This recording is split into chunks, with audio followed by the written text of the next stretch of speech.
Hey all, and welcome back to Ascendancy Gaming and my League Start guide for my Frostblades Slayer for 327. This League Start is a really cheap and effective build for getting 4 Void Stones and to start farming currency to your heart's content. It's very fun, fast, and an easy to access build that's a great League Starter for new and experienced players alike. This was my League Starter for last League, so it's fully tried and tested as nothing has really changed. If this build looks like it might be for you, check out the channel as there are a ton of videos from last League with various different points of progression and strategies. There's a very detailed POB linked in the video description, and there'll be a guide up on max roll within the next few days. Once it's available, the link will go in the video description. Due to the fact the build hasn't really changed, I'm going to try and make this guide as quick as possible. If you want to know more, check out the linked videos. The build guide from last League is timestamped, so you can look for the section that you're most interested in, just in case there are parts that you want to flesh out a bit more. So to level with the build, you're just going to use a simple two-handed axe Frostblades build until you hit level 80. There is a step-by-step, act-by-act leveling progression in the POB with all the skills and items you need. Once you hit level 80, you're then going to buy the cheap Whitewind dagger, and you're going to switch to the full form of the build. Whitewind is a dagger that gives really good offensive and defensive buffs when you keep your offhand empty.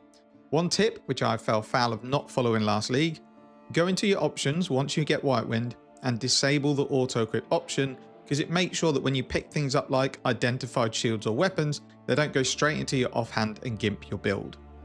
We combine this with a Heat Shiver helmet, Taming ring, Southbound gloves, Perseverance belt and Dark Ray vectors to give a nice overall collection of damage. You don't need all the gear straight away, but everything other than Heat Shiver and Taming should be dirt cheap. If you're ever stuck or want to know what you need to do at each section, check out the POB or the max roll guide for the recommended gear at each stage of the build. Now we are playing as a Slayer, and we're stacking as many Frenzy and Endurance charges as possible to make the most out of the Masterful Form passive.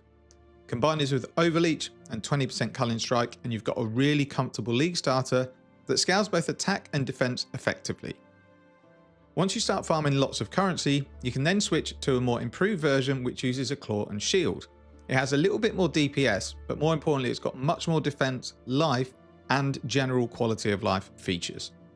So what we'll do next is just go through the POB to go over the gear and the skill gems you're going to be using for both the Whitewind and the claw and shield version. If you've got any questions about any of the build, please leave a comment. I do read and respond to every single one. So we'll go through the POB. I'm not going to go act by act through what you want to do because it's covered in these loadouts here. So all you would do if you've not used this feature is you select what act you're in. It will then change the skills, the items, and the tree to that level. I haven't fleshed out items because it's going to be whatever you pick up and use. When you're leveling, you're going to start with two-handed swords in Act 1 and 2 just because they have decent attack speed. But in Act 3, we're going to start pathing towards these axe nodes here, and they're a big damage and speed increase. Once you get here, you definitely have to switch to two-handed axes. In terms of your weapon, you're just looking for weapons with physical damage. If they come with other elemental damage, that's great. You want to be upgrading these fairly regularly, maybe every 2 acts, because all of your damage scales off of your weapon. You're never going to be able to get all the way through to Act 10 if you stick with your Act 2 weapon. You're going to have a really bad time. I've put on here a heavy belt because it just helps with strength, although we don't really have strength issues early on, but we might have intelligence issues, so I'd recommend a lapis amulet to at least get some intelligence into the build. If at any point you can't use your skills or items because of low intelligence, you can just take this node here and it will give you an extra 30, and that should be ample. You're going to level with precise technique, which means you do a ton more attack damage, but you have to make sure your accuracy is higher than your life. These nodes here and this mastery should essentially mean until about Act 8, you don't have to worry about it. You might then need to use a lower level precision.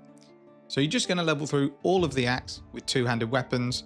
Once you get to axes in Act 3, you stick with that until level 80 when we swap to Whitewind. I would recommend just going through the POB, checking out kind of the items and the skill links, but it is all noted in the notes section. So once you get to level 80, which is when I recommend you switch, there's 3 different loadouts you can use. If you want to try and push on a 5 link, just take 5-link Atlas Rush. If you want to 6-link it, which I recommend, 6-link Atlas Rush. Then once you've got, I would say, 200 Chaos, you can then go to the 4 Voidstones version, and that's going to get you around 4.5 million DPS on bosses. One thing to note, look out for a Prismatic Tincture and try and roll it with Penetrates Elemental Damage. These things add crazy amounts of damage. I haven't ticked it on the POB because it's not always going to be up, it's slightly padding. But on a boss, if you time your flask and your tincture, you got 6.2 million DPS, which is ample to deal with Uber Elder, Maven, and a lot of the tier 16 content you're going to want to be doing early on in the build. So let's just go over a kind of setup for your 4 Voidstones. I think that's kind of the build you want to aim for. Everything else is kind of a stepping stone to that. As I mentioned, you want to run a White Wind Dagger. It might be you can find a corrupted version with a good implicit, but when you search for these, because they're cheap, look for a really well rolled one. So one with high cold damage, high attack speed, high spell suppression, and high cold damage when your offhand is empty. It will maybe cost you 5 extra chaos to get a lot more power into the build. Heat Shiver, I would recommend just buying the cheapest one that you can, because I think when I bought this last league on day 2, it was about 35 chaos. They do drop fairly quickly, but it might cost you a lot more to get one with a few extra resistances on it. The damage mods are fixed, it's only the resistance rolls that can change. Southbound gloves are what I use, but some people find them a little bit frustrating. They add an absolute ton of cold damage, cold resistance, nice life, and increased freeze duration. However, as you can see, your hits only kill frozen enemies. I've never found this a problem, but lastly, there were times when I wasn't brilliantly geared where I found that an enemy, once they'd lost all their life, might take another 2 hits to kill, because in order to freeze, you need to crit. So if you do find this uncomfortable, you can just run a rare pair of gloves with attack speed, life, and resistances. You lose a little bit of damage, but you won't ever come across the issue where you can't kill an enemy. You'll always freeze bosses at some point, and they have a lot more health, so you won't notice it on bosses. But on enemies where you normally one-shot them and you might have to hit them 2 or 3 times, it feels pretty bad when you're mapping. Darkrai Vectors are going to be your early boot of choice. These will be, I would think, 1 chaos. They're very, very common. They are used a fair bit, but because there's so many of them, they're never expensive. We're really only using it for +1 to maximum frenzy charges because it scales on Slayer quite well. And then the last unit we're using is Perseverance Belt. Again, this is really cheap. You don't have to run this. You can run a really good rare belt if you wanted to, or a Stygian Vise with a jewel. I just like this because I like getting easy onslaught. Your other option is just to run a silver flask, but realistically it means dropping your tincture, which is massive damage. And what Perseverance does is gives you onslaught when you're fortified. In terms of jewels, you just want to get as many mods that either give crit multi or attack speed as possible. Don't worry about life, because trying to get life into the jewel makes them very expensive. There's loads of different crit multi mods you can get on the jewel. If you can combine 2 or 3 of them, it's a big damage increase. In terms of the rare items, you want something like a Marshal's Brigandine. It's a good level of armor and evasion, and the strength and dex requirements aren't too crazy. If this is too much, you can drop down to Triumphant Lamellar, but you lose quite a lot of armor and evasion. In the long run, you want to roll melee hits have a chance to fortify on your chest. You do that with the green Embers or Icors, and ideally something like maximum resistances, but this could be something like crit multi, attack damage. There's lots of good mods. Once you've got this mod on your chest, you don't need to run Fortify in your links. If you don't have this mod, you'll need to drop one of the gems for Fortify. And in this, you just want to get as much armor and evasion and resistances as you can. Life isn't really a necessity, because what you can do instead is utilize the life mastery, where you get 15% if you don't have life modifiers on your body armor. It works out pretty much better than any life roll. But we don't want to spend tons of currency at this point, so if you're rolling for a chest with something like essences and you end up with something with life and resistances, keep it. Your amulet is where you're going to need to stack attributes. We need strength and intelligence. Onyx amulet is okay. Ideally, you'd want something like an agate amulet. I'm just pulling through the gear that I ended up with at this stage. The only mods that really matter are lots of attributes, some life, and if you can, some resistances. Early on, you want to anoint high voltage because this gives you 100% crit chance against shot to enemies. We were still running skitterbots, everything gets shot. On your ring, ideally, you're going to want to get some accuracy because it makes it easier to get that 100% chance to hit. Without it, it's very, very difficult to get there. You really just want to get whatever life accuracy you can on the build. If you have an open prefix, non-challenge skills is just a nice quality of life thing, but it's not necessary.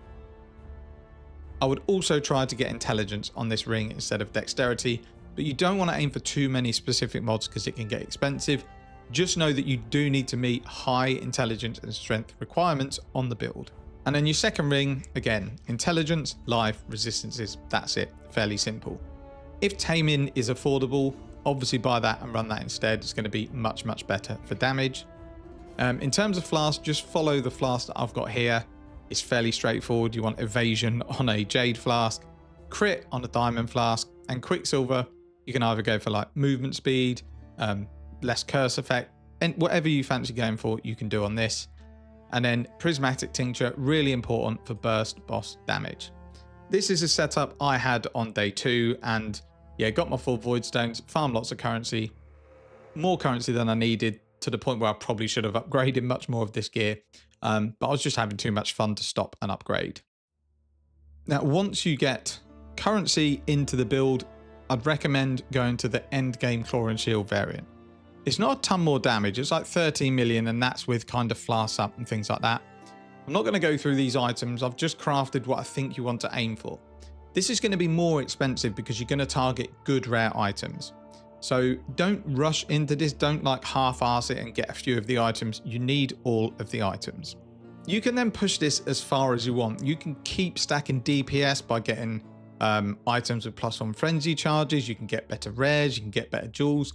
But I think this is kind of a nice league starter aim to be your end game build. I have no idea how much it's going to cost this league, but it's going to be probably in the 20 to 25 divine ballpark at a guess, and you're easily going to be able to farm that currency on the previous version.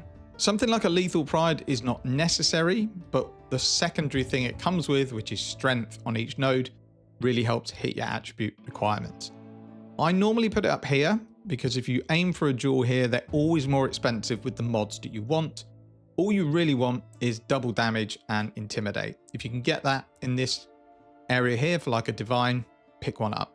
Getting clusters into the build is a massive damage increase because we're Slayer and we're always leeching. We can really make the most of things like Feed the Fury and Fuel the Fight because they are bonuses when leeching and you're always leeching. So I would go with this setup and then you can tweak it however you want. Just play around with POB. There might be things you want to add or drop. This is really just a cookie cutter setup for what you want to aim for. In terms of your Ascendancy order, it's all within the loadouts anyway. So you see, if we go to Act 3, it's Bane of Legends. If you go down to like Act 8, we've added 2 more, or that'd be 10. So the order you want to go is you want to go Bane of Legends to get some more damage. Headsman to get 20% Culling Strike, helps massively for the 3rd lab. Then we're going to go and take Brutal Fervor. Then we take Masterful Form in Uber Lab. In terms of your Pantheons, I would recommend, so if we go to one of the map ones, Soul of the Brine King is pretty much mandatory because we want 100% chance to avoid being frozen. I normally run Aberath because I always have red altars on my maps and they always have Burning Ground. However, with Overleech, it doesn't really have that much of an effect. So what I would do for your small is just pick what you think suits your build the best. There's no one size fits all, just pick what you like to run. So in terms of your gem links, again, just follow the POB or the max roll guide when it comes out, but I'll just go through your final links and explain why we take certain gems. So you obviously want Frostblades, not a massively popular skill, so even getting something like a 2120 is probably not going to be that expensive. Crit damage, because it gives a huge boost to crit multiplier. Inspiration, because I do feel that it's quite mana hungry, this build, in that you run with quite a small reserved mana pool or unreserved mana pool. Inspiration just helps you with your attack costs and it gives us crit chance and LE damage. If you feel like you don't need inspiration, you can run another support gem, but I tend to keep it in early on just for quality of life. Multi-strike, really important. It adds a lot of damage overall and it makes you attack much quicker. Got elemental damage with attacks, don't need to say any more about that. And Ice Bite, once you have your Uber Lab, is big damage because you're going to have 8 frenzy charges and Ice Bite gives you bonuses per frenzy charges, and it also gives you frenzy charges for killing frozen enemies. Your movement skill will need to be Whirling Blade. You can't use Leap Slam anymore because we have a dagger. So it's going to be faster attacks and Whirling Blades. Have an Enduring Cry somewhere on your build. This is how you're going to get endurance charges on encounters where there's only one enemy and you can't kill them. So like a big boss, Enduring Cry gives you endurance charges, which are a big defensive buff. Assassin's Mark, Mark on Hit Life Tap, really important setup here because it gives much more crit damage against enemies, but it also gives us power charges. So when this is qualitied up, you get power charges on kill and on hit. So when you need them, you're going to have max power charges. Have a Flame Dash somewhere on your build, doesn't matter where it is. Just because Whirling Blades doesn't get out for things like Grasping Vines, you might need a Flame Dash, and it doesn't get over gaps. You want Summon Skitterbots linked to Bone Chill. Bone Chill increases the damage that enemies take, which is why you link it to Skitterbots. And then finally we have Blood Rage, just for more damage. We don't really need it for frenzy generation, but it is a nice boost to attack damage. And then we've got Precision. Level this as high as your mana allows you. So if, for example, you only need 60 mana to feel comfortable, stick this up a little bit more because it will give you more accuracy and more crit chance. Finally, I run Flesh and Stone in Sand Stance because I think it's a really nice defensive aura to run. If you want to go Glass Cannon and you love seeing things explode, you can drop this and run Herald of Ice. I know loads of people are going to do it anyway, but I feel that Herald of Ice visually looks great, but it doesn't actually do that much for clear. I feel like Flesh and Stone is a much better aura. When you go through the campaign, Help Alira, the resistances really come in handy.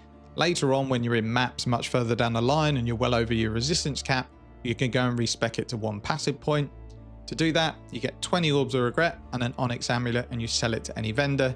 They'll give you a Book of Regression back, and then you can just use that and it will change your bandit buff. That's kind of it for the POB and the build. If you do need more details, as I say, there's a ton of videos on the channel from last league going over Frostblades. Lastly, in terms of map mods that you can't run, Ellie Reflect will kill you. Don't run it. Cannot Leech is possible, but it's pretty horrible. I'd never run that map mod either. They're the only two you have to avoid. There are 2 more that I tend to avoid if I'm high in XP, and that will be Maximum Resistances. So if you minus 12% max resistances, that's a lot of extra damage you take in. Any double Fizz Elemental, I also re-roll. And the only other one for me, because it annoys me, is if I get 2 mods that boost up the enemy's survivability, I tend to re-roll that. So that'd be a combination of something like reduced damage from critical strike chance, because that pretty much halves your damage, and then 40% increased monster life. You're effectively doubling monsters' life. You're going to be able to do them, not a problem. I'd just rather do my maps quicker, so I re-roll them. So I mentioned I was going to go through like some higher budget versions of the build, but I don't think I particularly built it well. I had so much currency that it didn't matter if I made mistakes because I could just buy my way out of them. But there's tons of videos on Frostblades if you wanted to go and have a look. So this is my channel. We've got the league start guide from last league, got a day 1 update, day 2 update, and then just the farming strategies that I used to get my build going. There was like a final update video, and then was when I started getting silly and pumping loads of money into the build. But all of these videos up to the Delirium one are pretty relevant to Frostblades. You know, you might learn something new or find a farming strategy that you want to do. I never did any really high risk, high investment strategies. So all the stuff that's been nerfed, I didn't really touch. So everything should be okay to use on this channel for the next league. I think that's it for the video. If there's anything I've missed, I'll put it in the video description. As I say, the max roll guide will be out in the next few days. Again, if I miss anything, I'll put it into there, and I'll put the link in the video description. Let me know what you're thinking about playing at League Start and why. I'm always interested to see what people are playing. Thank you very much for watching. Take care and see you in the next one.